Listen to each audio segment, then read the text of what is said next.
Hello, I'm Carrie Alexander, and I'm here today with lead pastor Tim Steele. We're talking about spiritual mentoring. Thanks for being here, Pastor. It's great to be here. I appreciate this. So, mentoring has become more and more an important topic in Christianity, but there are still many questions about mentoring.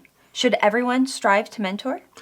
We believe so. We believe that it is an individual mandate that Jesus gave to all of us to make disciples. Okay, I understand this mandate that Jesus gave us to make disciples, but is that a general mandate to Christians as a group, or is it more specific, like each of us making disciples? We think it's specific. What we're doing now is we're group discipling. Most of us will go to what we would say is a brick and mortar church. Mm-hmm. We go to the church and we have our pastor who would be the lead discipler. And we invite people to come and listen to him as he would kind of teach the Bible and mentor them. We think mentoring should be deeper than that. It's not just teaching.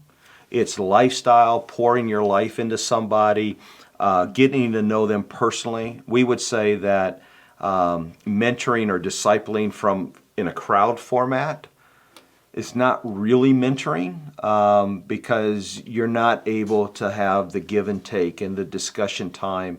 And so we believe that it is on an individual level. For instance, the Apostle Paul wrote a letter to Timothy, and in 2 Timothy chapter 2, verse 2, he said to Timothy, he said, "You now teach to other people what I've taught you." Mm-hmm. And then we see in Titus, Paul wrote to Titus. Now, Paul was a mentor to Timothy and Titus. Mm-hmm. So Paul writes to Titus, and he says, you teach the older women or experienced women to teach the younger women.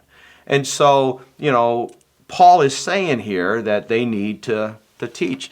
Then we see an admonition from the writer of Hebrews. Now, we're not exactly sure who wrote Hebrews, but in Hebrews chapter 5, verse 2, the writer gives a stern assessment to people that he's writing to, and he says, you guys should now be teachers, and yet you still need to be taught.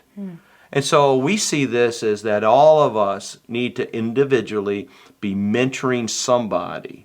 Now, that doesn't mean we have to have it all together. That just simply means we're a step or a half a step in front of the person behind us. And so sometimes we say the word mentoring, that means I have it all together. No, it just means you're a little bit more experienced than the person who's behind you, and you're just helping them to get to where you are as you have mentors that are trying to get you to go more forward. Okay. What are some of the benefits of mentoring someone else spiritually? Well, the first benefit that we think is an important one is that you'll learn more about Christ yourself. For years, as a pastor, I have had to recruit people to teach in Sunday school. And finding Sunday school teachers is not always easy.